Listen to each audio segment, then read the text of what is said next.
Welcome back, Wampus Cat fans, to Wampus Cat Stadium, Week 12 of football. You got to love that. But anyway, the Cats are down at half, but we have our Terry Lambright Man in the stands. Charles, I like this. This is probably one of the best and the most pointed interviews that we could do right now. Tell us about this. It really is, folks. First of all, thanks to Mr. Lambright for sponsoring this, and thanks to everybody listening. Our guest tonight, halftime guest, is a graduate of Leesville High School in 1970, a Mr. Robert Blow. There's a lot to talk about here, but first thing we're going to ask you, Robert, what did you think of the first half of football? What did you see? Well, I only got here early in the second quarter, and it was 14-0 at that time. And I saw all those big offensive linemen for the other team. Yeah. And but Leesville, they're resilient, they're fighting hard, and they have a chance to come back. Quarterback is exceptionally good for the squad. Big, strong kid. But what I know is that sometimes he try to do too much. Yeah. That could come back to haunt him. So they look good right now, even though they're behind. But keep fighting. You're never out of it. Amen. No, they're not. And I don't know if you saw it or not, Robert, but the quarterback plays linebacker on defense. Oh, I didn't even know. A bunch of these kids go both ways, which is unusual in big-time football these days. Days. Yes, it is. That offensive line is extremely large, though. They are. They kind of look like we did last year. We had a great big line. So, folks, we're gonna divert from football and kind of go into Leesville High School history a little bit here. We've talked about this a couple times during our halftimes this year, and throughout the season, we've had a commemoration on the field. A helmet label, VHS, on our field and on our students' helmet this year. And we've told some of y'all about this, but this November, just a few weeks ago, 50 years ago, is when Vernon High School and Leesville High School merged. And it was an interesting and tumultuous time in our community and in our nation at the time, folks. And a lot of y'all, some of y'all old enough to remember, the rest of you aren't, to I'm not. Yeah. Well, Robert does. That's one of the reasons we have him here. Robert has been working throughout the fall with some other community leaders here. He and Mr. Tony McDonald, most prominently, decided that we would not let this 50th anniversary go without a commemoration. And we've done a number of things. And for folks who don't know the story, I mean, it was in the days when the federal government decided that separate but equal did not work. And we needed our schools to merge, and we need to be one. And Robert was in the very first class of graduates of Leesville High School after the merger, right, Robert? That's correct. It was this class of 70. In the spring of 69, we came over to Leesville High School. And a brother and me and Mose Tinsley, we were the first two black basketball players at Leesville High School. And my goodness. Coach Ricky Reese was the coach. Had a lot of great guys on the team. We did fairly well that year, to be exact. I think we won by the 11 district games, and then ran up against the school, Pineville. I think beat us a couple of games in a row. Goodness. Tied it up, knocked us out, put us in second. So we had to end up going down to play Fertitta. They had them Rudd boys down there. Some of you might know of them. Yeah.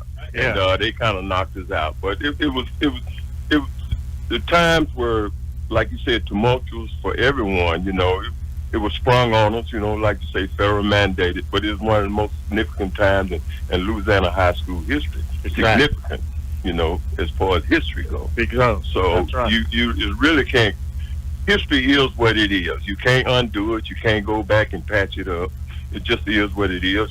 All you can do is do better and learn from it and move forward. Right. And one of the things that I have mentioned here, and we've mentioned in other forums, is that this was complicated everywhere, but the people of this community somehow or another found a way to push through it in ways that others didn't. There was some strife when it started. First couple of years, there were problems. But I'll tell y'all, 7 or 8 years later, when I was a junior and sophomore in high school, they were still having actual race riots in DeRidder and Oakdale.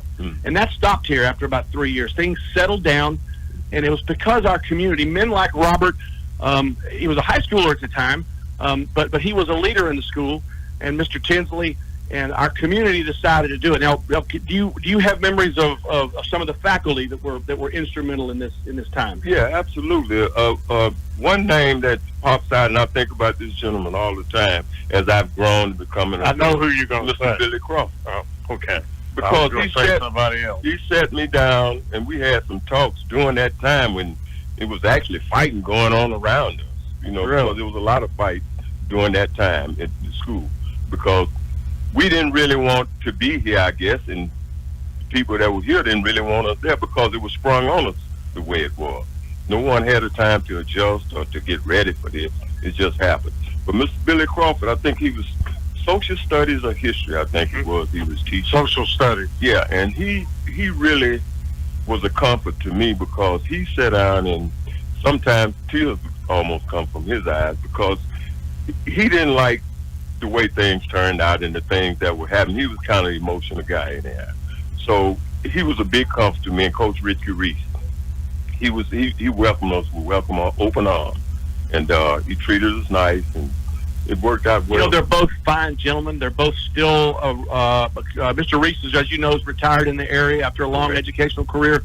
Billy Crawford's retired, lives in the New Orleans area, but he comes up here frequently. He still does pieces. I talk to him. Yeah. That's good. I am so glad to know that. And the other thing that's gone on through the fall that Robert's been instrumental in is we've gotten a number of students that were impacted by this, and citizens.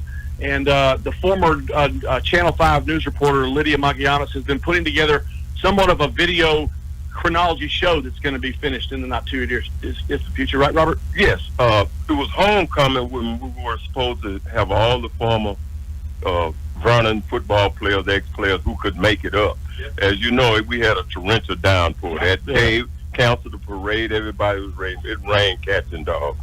It kind of let up during game time, but it came back and forth. But Chuck and I, we stood at the gate down there waiting on a lot of guys to show, and we kept saying, man, I hope somebody show up. I said, well, I don't know, Chuck, and so no one showed up, but it was football. It rained. What a better time to be out on the field being honored than on a rainy night. Hey, you football players. That's right.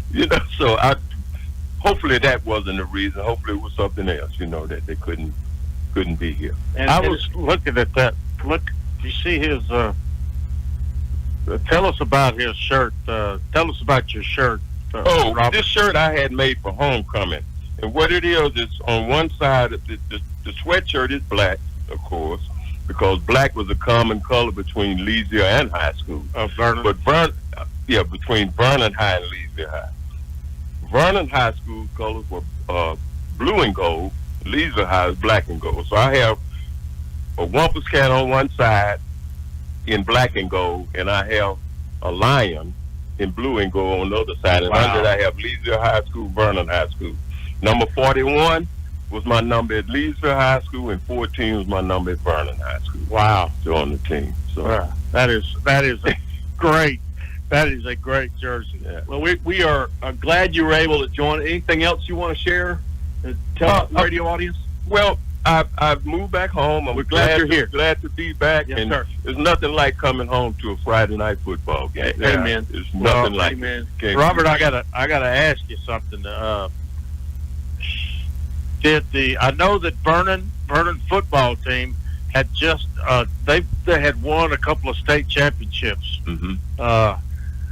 I throw this out there, but how did the basketball team do as far as had they ever won any state championships? No, we didn't win. We didn't win state.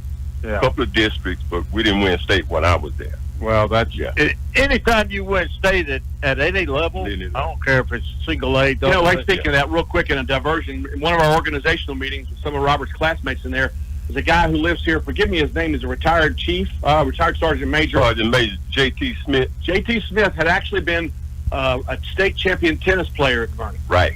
Maybe a year or two before that happened, and it was a rich tradition.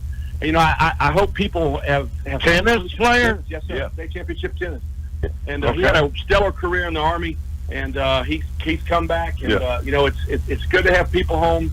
Good to have people contributing, and we're just thankful. Well, I have a question. Did he ever beat Mr. Wilson at tennis?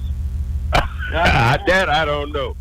I know Bunny was pretty good too. Yeah, he was. Well, I got one more, and then another one that was instrumental in that move is Coach Foster Thomas. That's right. He came, and he was quite the gentleman, and he was the football coach. Mm-hmm. And I also saw where Sam Birch's dad was one of the coaches too. Josh Birch. Yeah. Okay. I think Joshua Birch was it. Not Josh Birch, but Bud Bush. Yeah. Yeah. So he was the By the way, coach speaking of during that tennis, time. Sam Burst can still move. I was out there a couple of years ago playing with my 20-year-old. He moves left to right like he's 25 or 30. It's amazing. Yeah. But That's a of yours, right, Sam? Class of 76, Sammy Burst, right? The basketball coach during the time when I was at Vernon was a gentleman named Mr. Murphy Fisher. Okay. Yeah. Well, good deal. Again, Robert Blow, our Terry Lambright man in the stands. Any final thoughts, Charles? Yeah, just thank you for taking time to visit with us, Robert. Thank you for being part of this community, and we're going to go forward and keep our community moving. And Thank you for having me, and if there's anything I can do, let me know. We will. All right. Go Lions. Yeah. Right. All right. That Terry Lambright, man in the stands, Mr. Robert Blow, send it back to the station. Some of the fun word from Mr. Terry Lambright right now here on All American Country 93.